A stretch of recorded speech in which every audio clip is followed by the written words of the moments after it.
C'est le plus vieux désert du monde. Et l'un des plus inhospitaliers.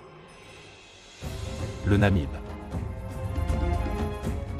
Il n'est pourtant ni désertique, ni vierge, et la faune qui l'habite est étonnamment diverse.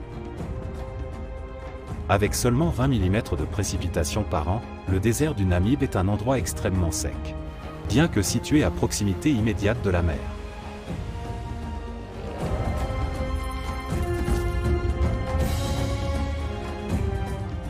Il a la particularité d'abriter des éléphants.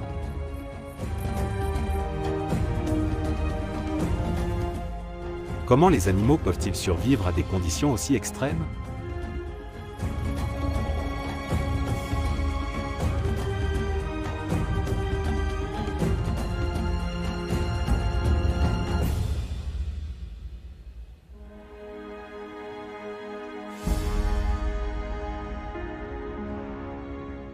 La Namibie est située dans le sud-ouest de l'Afrique. Le désert du Namib s'étend sur près de 2000 km le long de la côte. Au nord, le désert est traversé par plusieurs vallées fluviales sèches. L'une d'entre elles est la vallée de l'Ohanib. Elle traverse le désert sur plusieurs centaines de kilomètres et débouche sur la mer.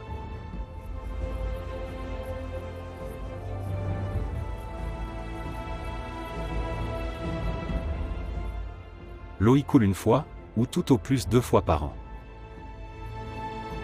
Seules les plantes à racines profondes, comme les Acacia albida, peuvent y survivre.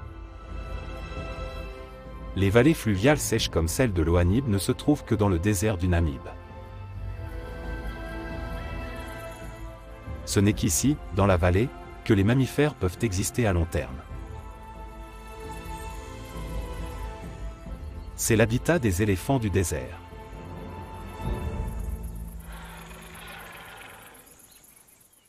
Contrairement à leurs cousins africains, les éléphants du désert vivent en groupes familiaux particulièrement restreints.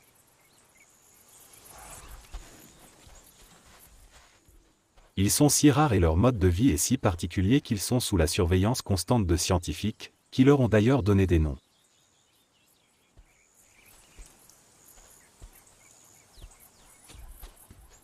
La chef de cette famille est la femelle alpha Clarissa. Les éléphants ne la quittent pas d'une semelle. Seule Clarissa sait comment survivre dans ces conditions extrêmes. Les pousses de l'Acacia albida sont enfin mûres.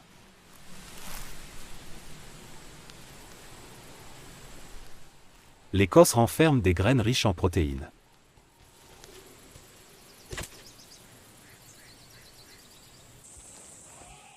Clarissa connaît chacun de ces arbres depuis son enfance.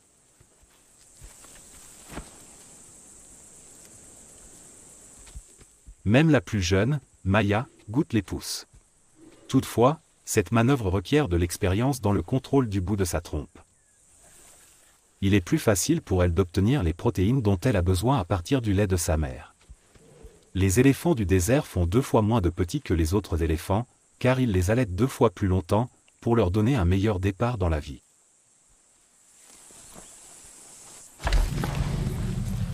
Les mâles restent avec la famille de leur mère jusqu'à ce qu'ils atteignent la maturité sexuelle. En simulant des combats, ils se préparent à vivre sans la protection des femelles.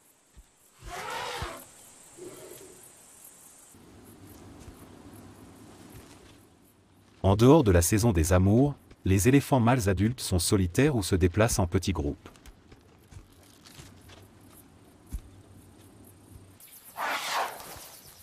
Japi est le plus habile d'entre eux.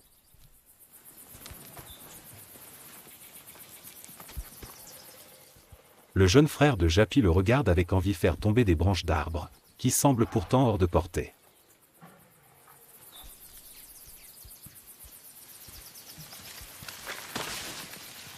Dans la vallée, Japi est bien connu pour ce genre d'astuces. Elles lui viennent de son père. L'amitié entre éléphants mâles a ses limites. Japi n'est certainement pas disposé à partager sa branche avec son jeune frère.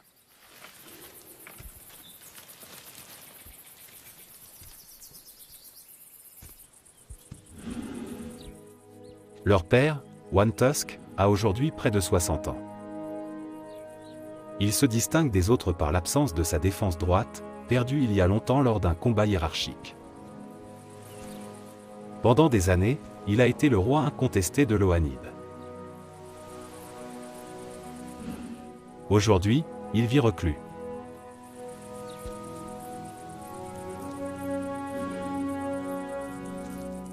Les éléphants du désert en bonne santé parcourent jusqu'à 10 000 km par an à la recherche de nourriture. Les jambes de OneTusk sont faibles. Il ne peut plus suivre. Ce mâle vieillissant est déjà surveillé par un chacal, qui vit dans la vallée de l'Oanib avec sa compagne.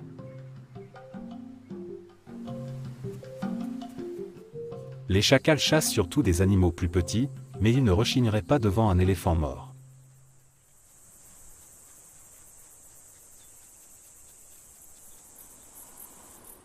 Dans une vallée latérale, Clarissa a découvert une autre source de nourriture. Il y a un grand choix de buissons, de graminées et d'herbes. Les éléphants du désert traitent leur nourriture avec beaucoup plus de soin que les autres éléphants. Au lieu d'arracher les plantes du sol et de les détruire, ils se contentent d'en récolter délicatement les pousses. De cette manière, les plantes peuvent continuer à se développer. Les talents de grimpeurs de ces éléphants dépassent de loin ceux de leurs congénères de la savane. Il s'agit là aussi d'une forme d'adaptation à leur habitat particulier.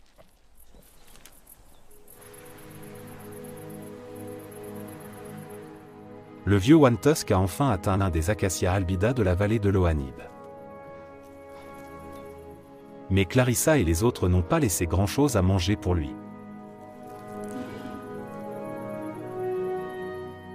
Ils cherchent désespérément quelque chose de comestible dans leur reste. Mais rien n'y fait.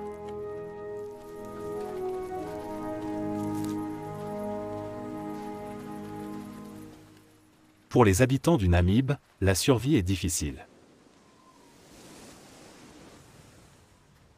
Ils sont habitués à rester longtemps sans eau. Nombreux sont ceux qui s'hydratent grâce à leur nourriture, ou qui connaissent des points d'eau secrets. Quelle que soit sa taille, chaque feuille verte contient un minimum de liquide qui mérite d'être récolté.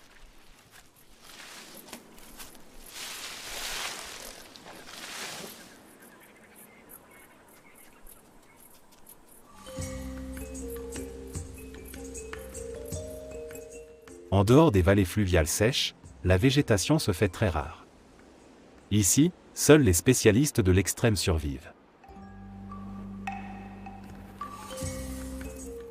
Le scarabée du désert du Namib n'est pas plus gros qu'un ongle. Comme tous les animaux, il dépend de l'eau pour survivre. Et il a développé une stratégie particulière.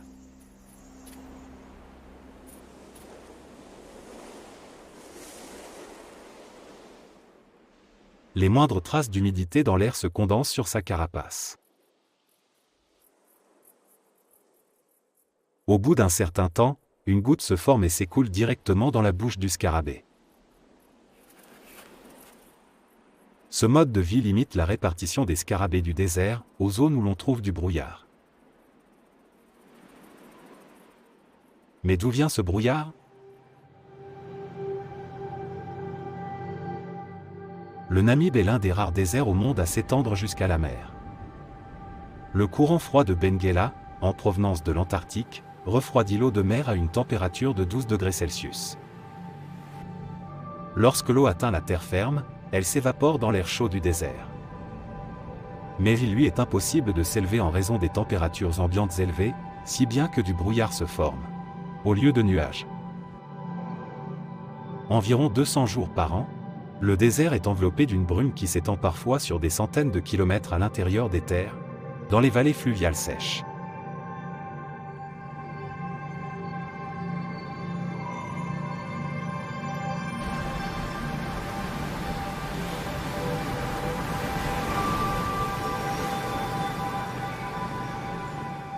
Le courant de Benguela n'apporte pas que du brouillard.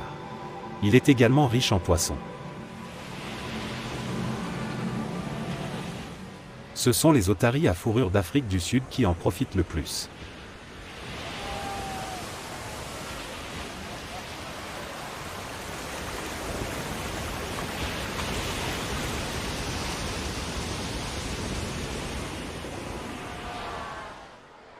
Leurs colonies sont souvent composées de 100 000 individus.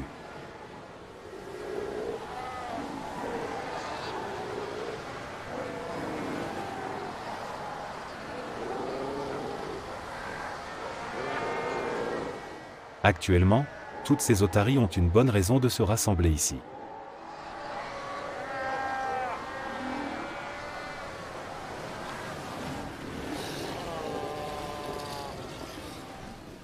La saison des amours vient de commencer.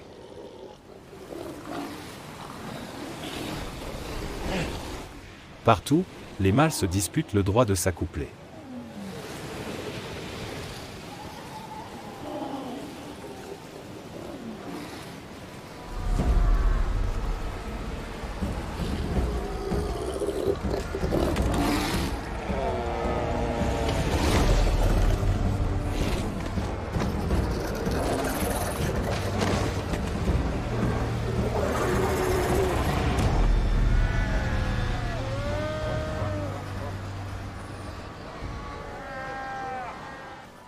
Les plus forts conquièrent un harem entier, jusqu'à en avoir plein les nageoires.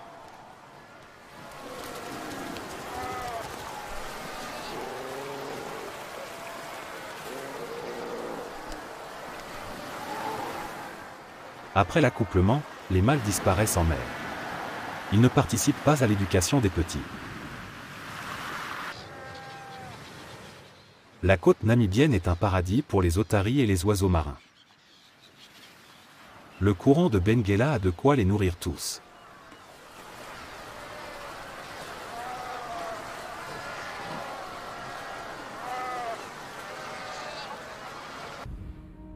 D'ici, le brouillard pénètre parfois jusqu'à la vallée de l'Ohanib.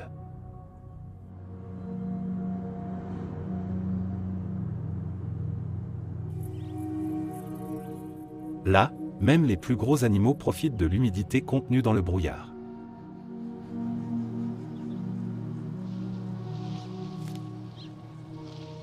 Japi et son frère peuvent s'hydrater abondamment, grâce aux gouttes de rosée déposées sur les plantes qu'ils mangent. Les éléphants peuvent ainsi se passer d'eau jusqu'à 4 jours d'affilée.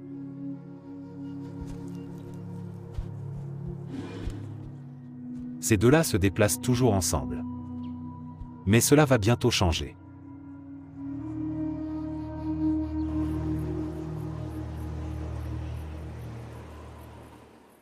Alors que le brouillard se lève, le soleil illumine un événement très spécial. Des familles d'éléphants venus d'autres vallées fluviales sèches sont en route vers la vallée de l'Ohanib. Ils répondent à l'appel de leurs semblables, qu'ils captent grâce à la plante de leurs pieds, à la manière d'un stéthoscope. Les éléphants du désert se rassemblent rarement de cette manière, et uniquement pendant la saison des amours. De plus en plus d'éléphants rejoignent la famille de Clarissa.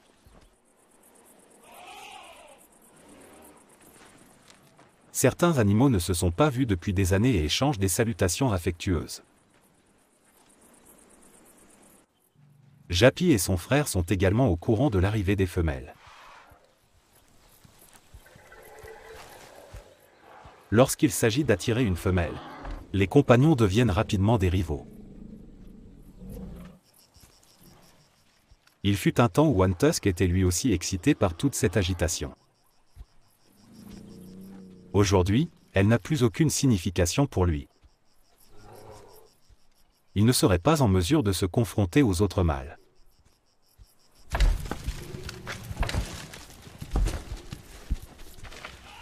Ses fils et petits-fils, en revanche, sont très enthousiastes. Pour eux, il est important de profiter au mieux des femelles prêtes à s'accoupler, et d'empêcher les autres de s'imposer. En fin de compte, c'est au moyen d'une ruse que Japi obtient ce qu'il veut. Il enlève Clarissa, la femelle alpha.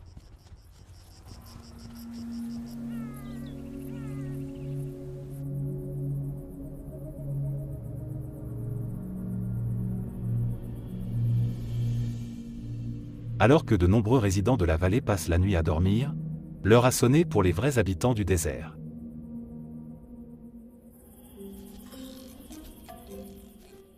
Le gecko palmato de Namibie n'est actif que la nuit. Dans l'obscurité, ce petit prédateur cherche des grillons et des araignées.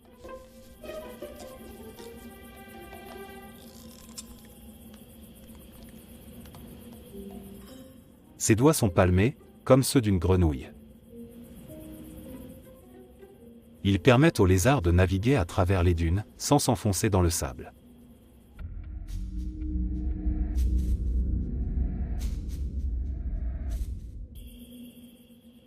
Mais il doit aussi être vigilant.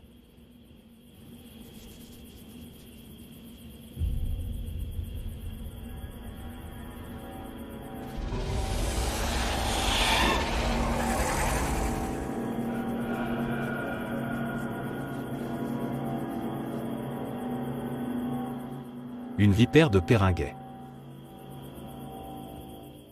Comme les éléphants du désert, les scarabées et les geckos, ce serpent mène une vie difficile dans le Namib. La vipère de périguet ne peut s'hydrater que par la nourriture. Elle dépend de la chasse pour survivre.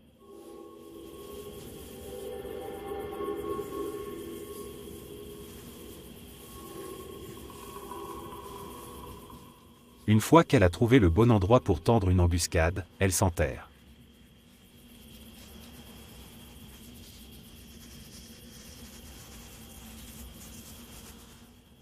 Le serpent est un prédateur qui tire largement profit de son camouflage pour guetter sa proie.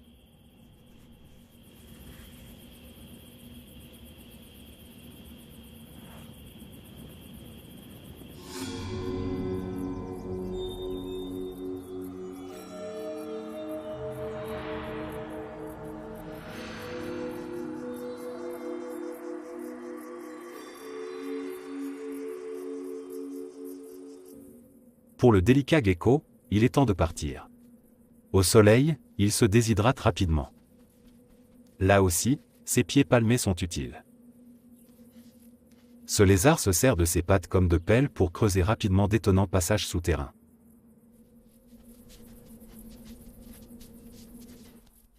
Il peut creuser des tunnels d'1 mètre de long dans le sol.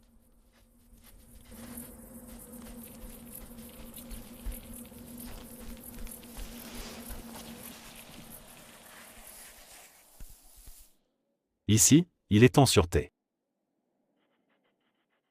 À la surface, un autre gecko prend son temps. Et il a raison. Le brouillard arrive.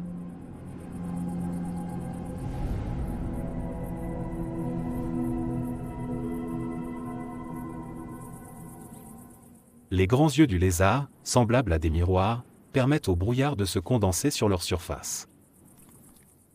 Enfin, de l'eau.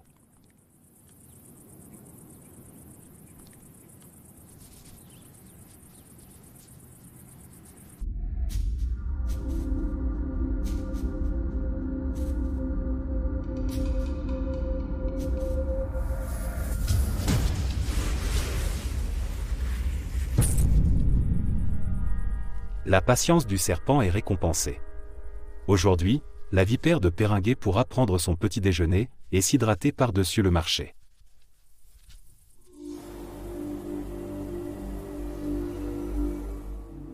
L'hiver namibien touche à sa fin, et avec lui le climat doux apporté par le brouillard.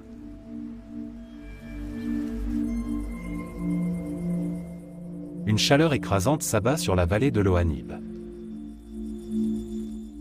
40 degrés Celsius à l'ombre. Même la famille de Clarissa approche de ses limites.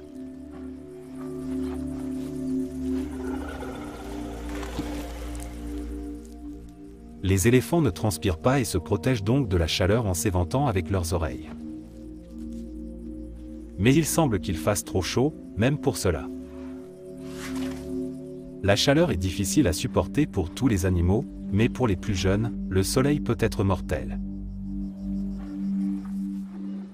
Maya souffre vraiment.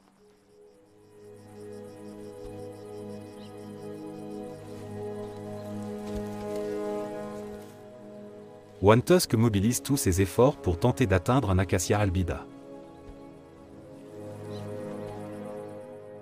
Mais, il n'en a plus la force. Épuisé, il se retire à l'ombre. Au cours de sa longue vie, ses jambes l'ont porté sur plus de 400 000 km.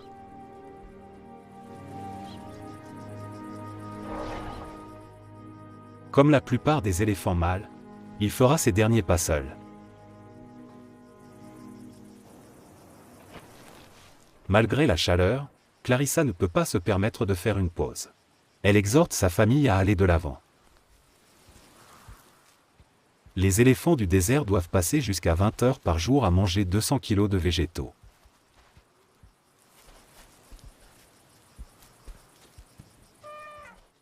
Aussi fatigant que cela puisse être, la famille de Clarissa n'a pas le choix.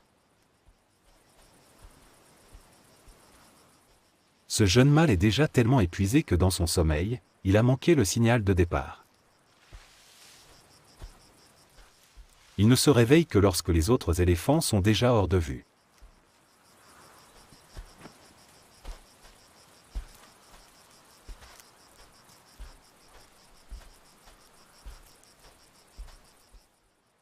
Il finit par réaliser qu'il est bel et bien tout seul. Clarissa et le reste de la famille ont remarqué son absence. Les éléphants essaient de se localiser à l'odeur grâce à leur trompe, laquelle est extraordinairement sensible.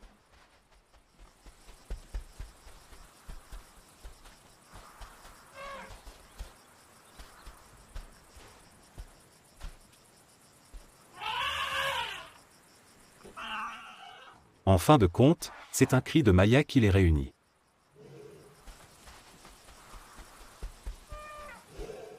Le retardataire sait désormais où aller.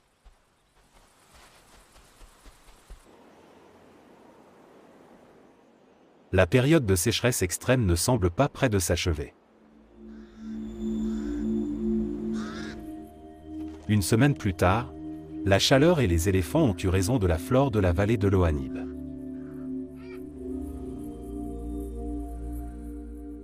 Les vautours se postent sur les arbres du bord de la vallée. L'horreur viendra lorsque les autres animaux ne trouveront plus rien à manger.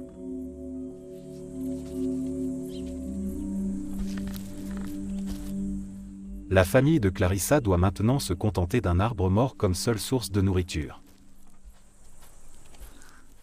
Dans le désert, un arbre de cette taille met des années à se décomposer. Et ce sont les éléphants qui le transforment à nouveau en nourriture pour les autres animaux. Ils n'utilisent même que 60% de ce qu'ils mangent. Le reste est excrété, non digéré. C'est ainsi qu'ils répandent des graines comme celle de l'Acacia albida. Certains animaux, comme la pintade de Numidie, se nourrissent essentiellement des dépôts des éléphants. En période de pénurie, même les babouins de la vallée de l'Ohanib cherchent quelque chose de comestible chez les éléphants.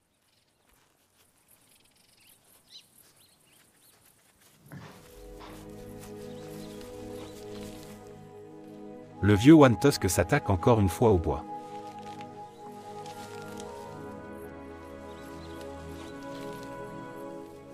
Mais les molaires des éléphants ne repoussent que 6 fois. Les dents de OneTusk sont usées, et sa tentative de manger du bois comme il le faisait auparavant est vouée à l'échec.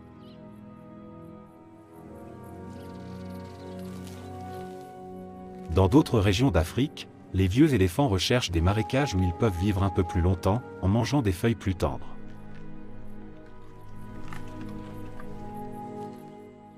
Mais ici, cela n'est pas possible.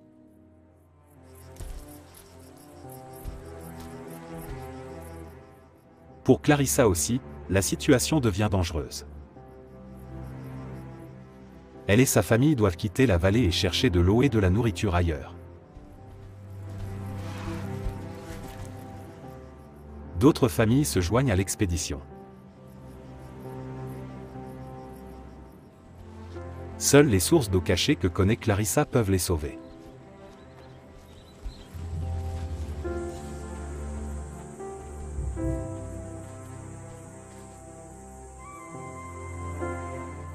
Il ne reste pratiquement plus d'animaux dans la vallée. Même les chacals s'en vont. À la recherche de nourriture, ils vont longer la vallée de l'Ohanib, jusqu'à atteindre la côte.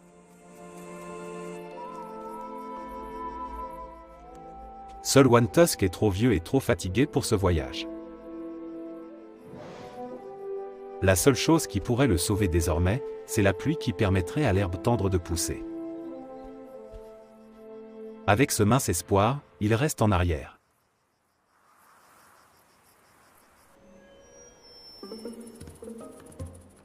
Le scarabée du désert de Namibie cherche également à se nourrir. Contrairement à la plupart des habitants du désert, il n'est pas à la recherche de jeunes pousses fraîches. Le scarabée est à l'affût de résidus végétaux. Le vent incessant l'aide. Il balaie les fragments de vie végétale dans les vallées et les creux entre les dunes. Ce ne sont généralement que quelques bouts de feuilles. Mais parfois, elles s'accumulent et deviennent une sorte de décharge végétale. Bien que les plantes soient complètement desséchées, elles contiennent encore des nutriments importants.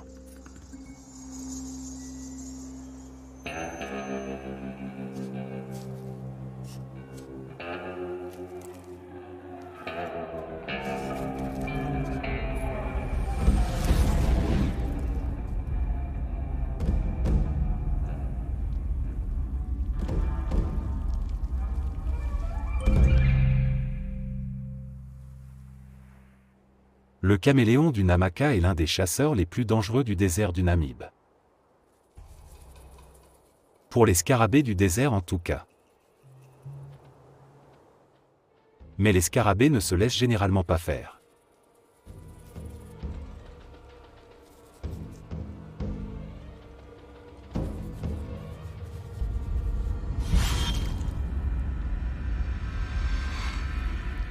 Les scarabées ne sont pas seulement riches en protéines, ils fournissent également des fluides essentiels aux lézards.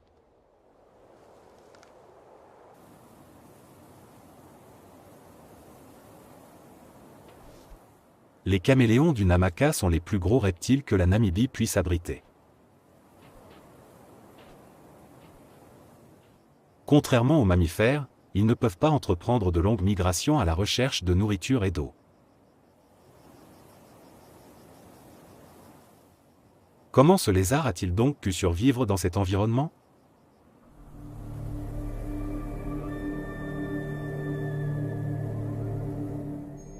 La réponse se trouve ici, à Deadvlei. Comme pour l'Ohanib, une rivière coulait ici autrefois. Le long de ces rives, des animaux, comme les caméléons, pénétraient profondément dans le désert. Il y a des centaines d'années, les dunes ont lentement envahi le lit de la rivière et coupé l'approvisionnement en eau.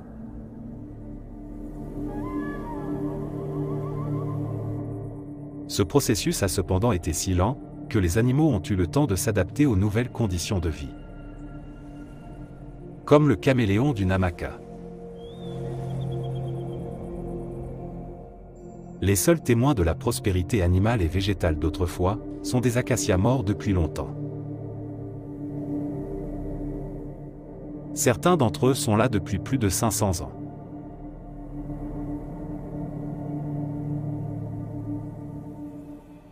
Les mammifères n'ont pas eu besoin d'une période d'adaptation aussi longue. Leur capacité à migrer sur de longues distances leur a permis de conquérir le désert beaucoup plus rapidement. Ce couple de chacals atteindra bientôt la côte.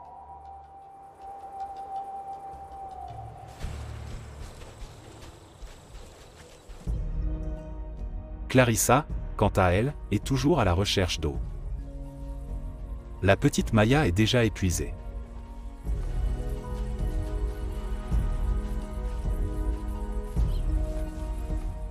Le groupe doit sans cesse faire des pauses. Les éléphants atteignent les limites de leur force. Clarissa ne peut plus produire autant de lait pour sa fille.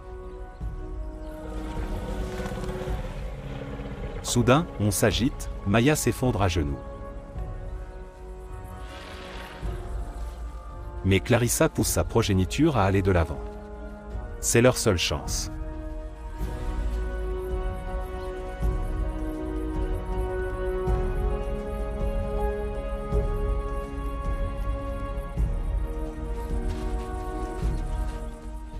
À la tombée de la nuit, ils arrivent enfin.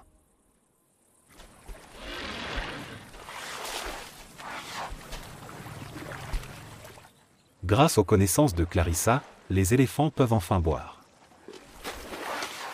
Même lorsqu'ils ont très soif, les éléphants adultes peuvent se contenter de 100 litres d'eau par jour. Ainsi, les quelques points d'eau répartis dans le désert restent plus longtemps remplis.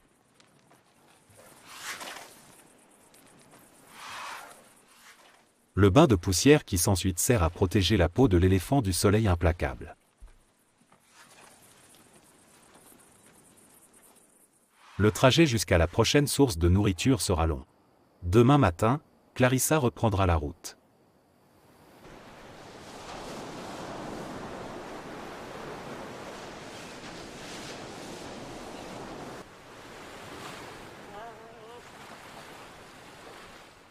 Les chacals ont enfin atteint la mer et se déplacent le long de la côte, en direction du sud.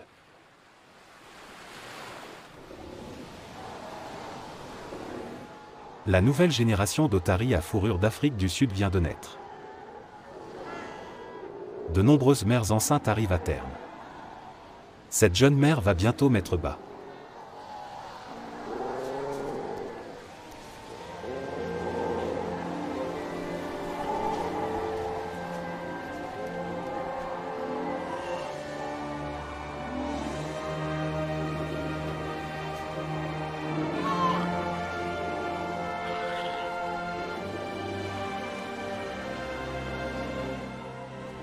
La mère prend aussitôt soin de son petit nouveau-né.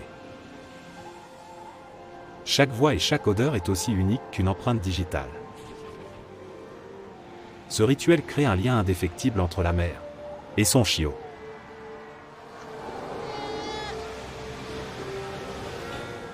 Immédiatement après la naissance, le chiot doit être allaité.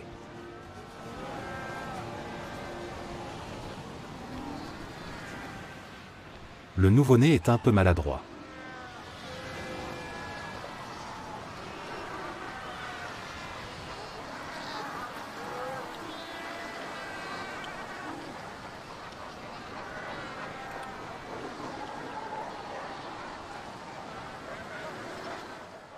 La jeune mère n'est pas seule. Des dizaines de milliers d'autres femelles ont également mis bas.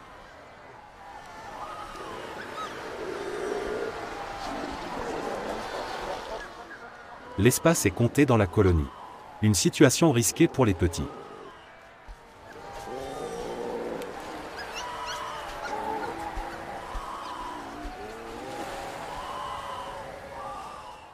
Pour minimiser le danger, les otaries organisent une garderie. De nombreuses mères laissent ici leurs chiots nouveau-nés.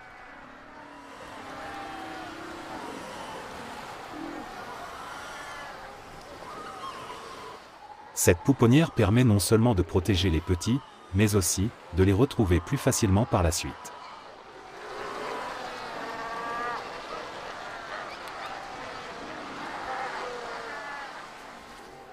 Les mères otaries doivent chasser tous les jours, pour s'assurer que leur lait est suffisamment nourrissant pour les petits.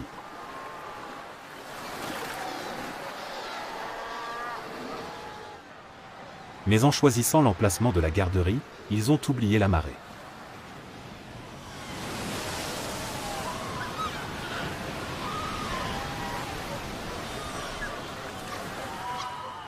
Les chiots luttent désespérément contre l'assaut des vagues. Ce petit est emporté par la mer, avec les autres otaries nouveau-nés.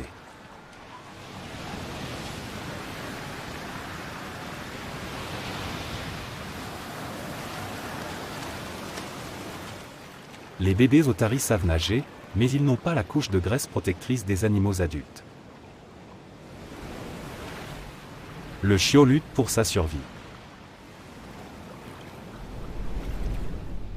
Un autre est en train de perdre lentement mais sûrement la bataille. En quelques minutes, les petits sont tellement épuisés qu'ils ne peuvent plus garder la tête hors de l'eau. Et se noient.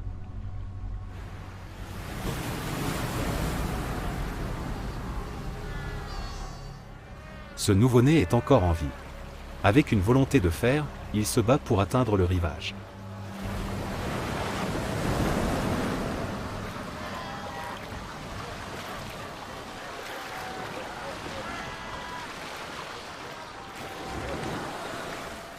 Il a réussi.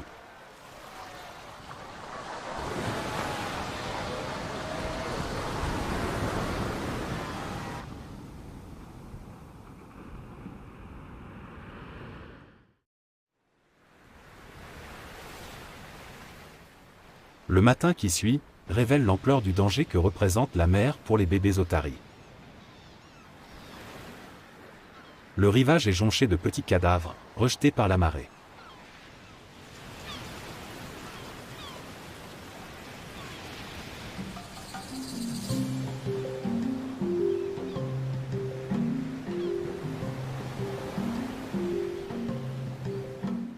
Les chacals de l'Ohanib.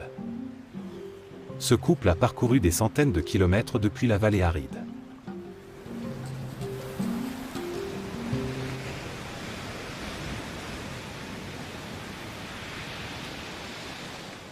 La colonie d'otaries est désormais leur seule source de nourriture.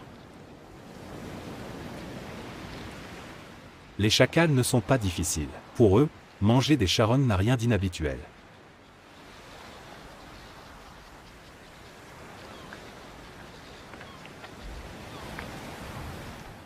Ils passeront les prochaines semaines près de la colonie d'otaries. Les chacals ne reviendront dans la vallée de l'Ohanib que lorsque les chiots seront en âge de nager avec endurance, et que leur source de nourriture sera donc épuisée.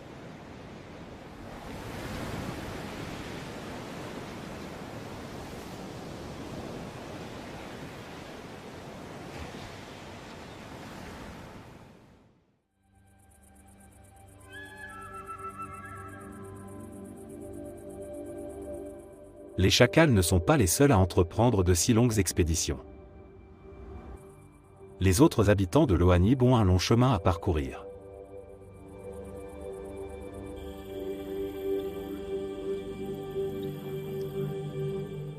Une oasis, cachée au cœur du désert. Aoussès. Pour les animaux, c'est la source d'eau la plus importante du Namib.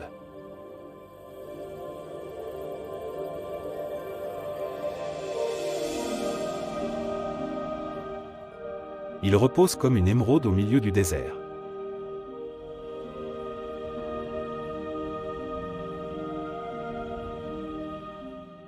Le point d'eau est bordé d'une mince bande de végétation éparse.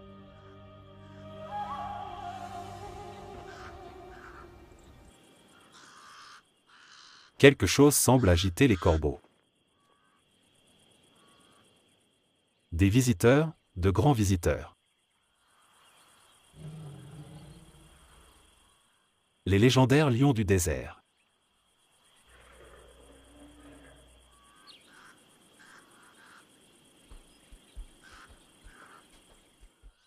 Il peut en rester 50, ou peut-être seulement 20. Les lions du désert sont si incroyablement rares, que les scientifiques les ont équipés de colliers émetteurs, afin de pouvoir surveiller et protéger ces grands félins.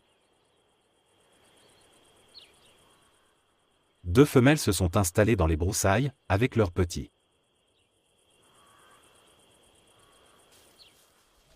Ces prédateurs expérimentés savent qu'il leur suffit d'observer, et d'attendre. Mais les lions sont fatigués, ils n'ont pas mangé depuis des semaines. Les mères passent des journées entières à attendre l'arrivée des animaux migrateurs.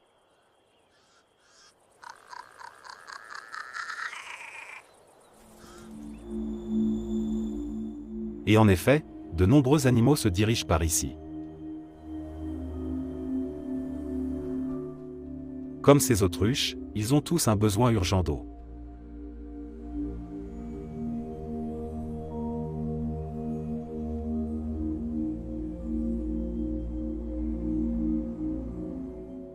Le nombre d'oryx a sensiblement diminué.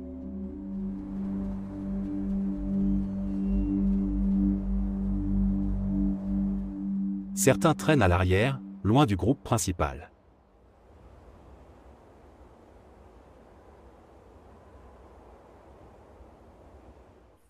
Après plus de 10 jours de marche, les premiers animaux ont finalement atteint la source. Ils s'approchent prudemment de la berge escarpée.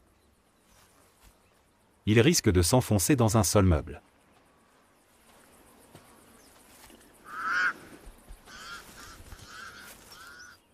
Les corbeaux pissonnent à nouveau l'alarme. La patience des lionnes a été récompensée. Elles ont attrapé l'un des retardataires. L'une des lionnes tient l'oryx cloué au sol. La lionne chasseresse est complètement épuisée. Le combat contre l'antilope a épuisé ses dernières forces.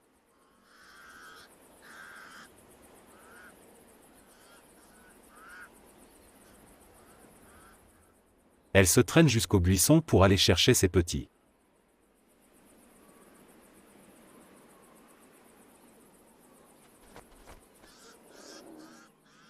L'autre lionne tient les corbeaux à distance.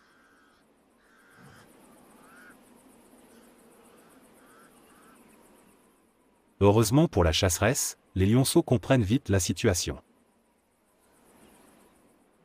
Ils sont impatients de manger de la viande fraîche.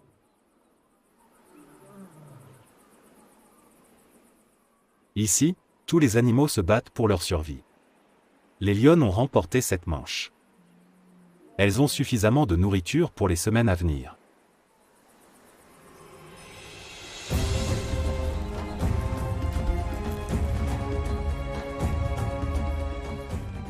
Clarissa et sa famille ont enfin atteint la vallée fluviale sèche la plus proche.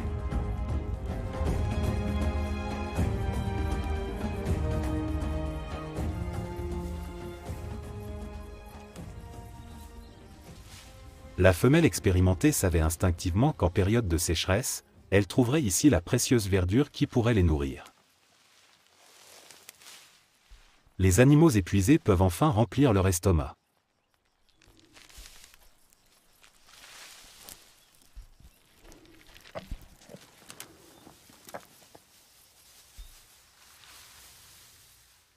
Et voici à quoi ressemble un éléphanteau heureux et épanoui.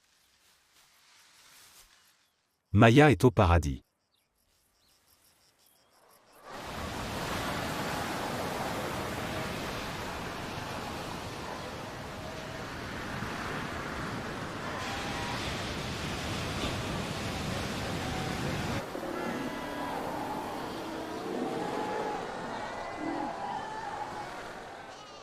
L'otarie nouveau-née n'est pas très contente. Son bain accidentel, presque fatal, est oublié depuis longtemps. Mais où est sa mère? Elle n'est toujours pas revenue de la chasse.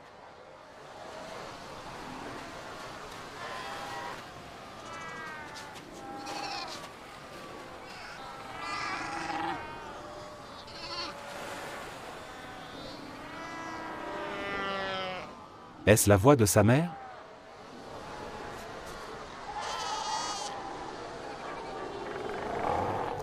Non, le chiot n'est certainement pas le bienvenu ici. Bientôt, la chaleur commence à gêner le bébé otari, qui a un besoin urgent d'être allaité.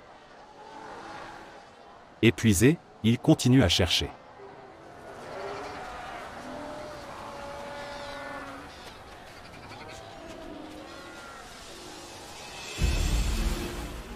Vers midi, la mère revient de la chasse.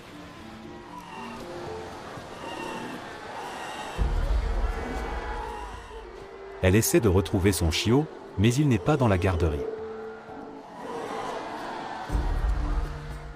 Le petit est toujours à la recherche de sa mère, mais où chercher? La colonie est tout simplement trop grande.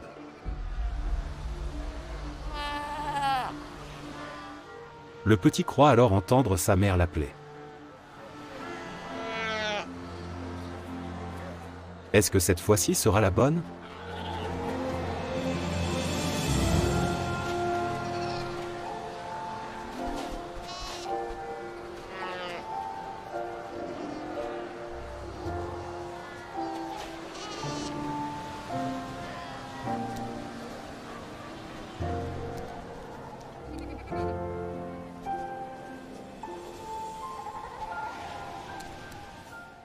Enfin, la mère et son chiot sont réunis.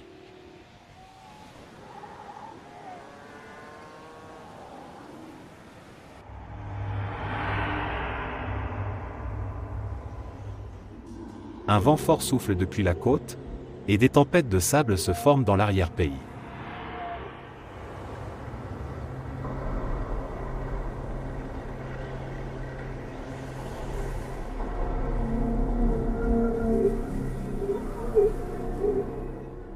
Elles atteignent la vallée fluviale où Clarissa et sa famille ont trouvé nourriture et abri.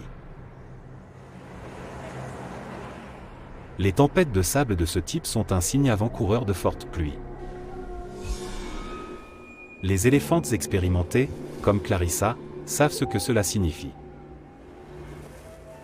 Dès qu'il pleuvra, les vallées fluviales sèches se transformeront en torrents déchaînés, qui emporteront tout sur leur passage.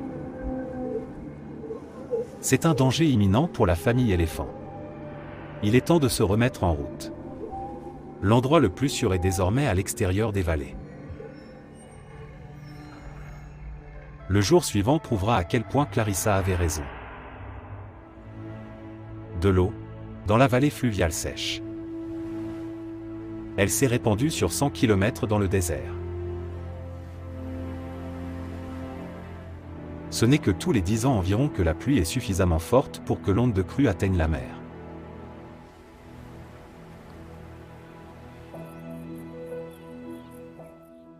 Quelques jours plus tard, les premières pousses vertes commencent à transformer les vallées fluviales sèches.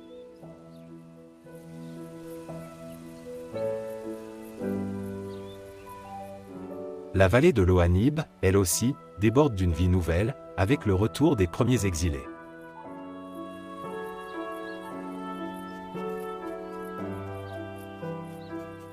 Pour l'un de ces animaux, cependant, la pluie est arrivée trop tard. Le vieux One Tusk a succombé à la faim, avant que les premières gouttes ne tombent. Les chacals trouvent son corps au bord de la vallée.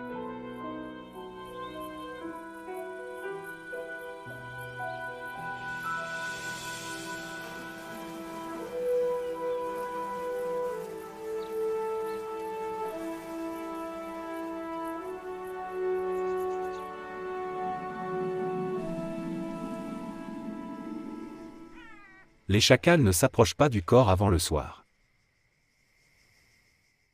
Ainsi, le cercle de la vie est bouclé. Le lendemain matin, la vallée résonne de cris qu'elle n'avait pas entendus depuis longtemps.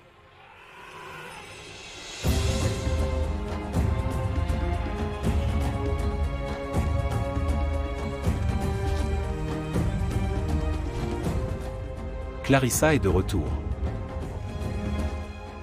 Sa famille est sortie indemne des inondations. Maya, elle aussi, s'épanouit.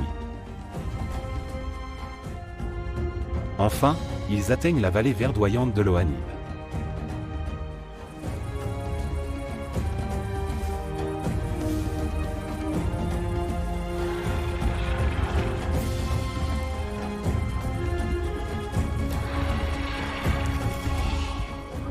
La famille de Clarissa est à nouveau chez elle.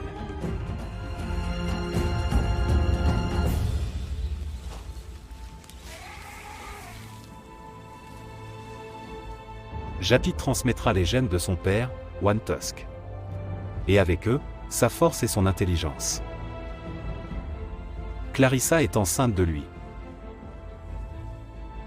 La femelle alpha initiera chaque nouvelle génération au secret des éléphants du désert. C'est essentiel pour leur survie. La vallée fluviale de l'Ohanib est probablement la dernière véritable région sauvage de Namibie, où seuls les animaux les plus intelligents peuvent survivre. Une vie de tous les extrêmes, chez les éléphants du désert.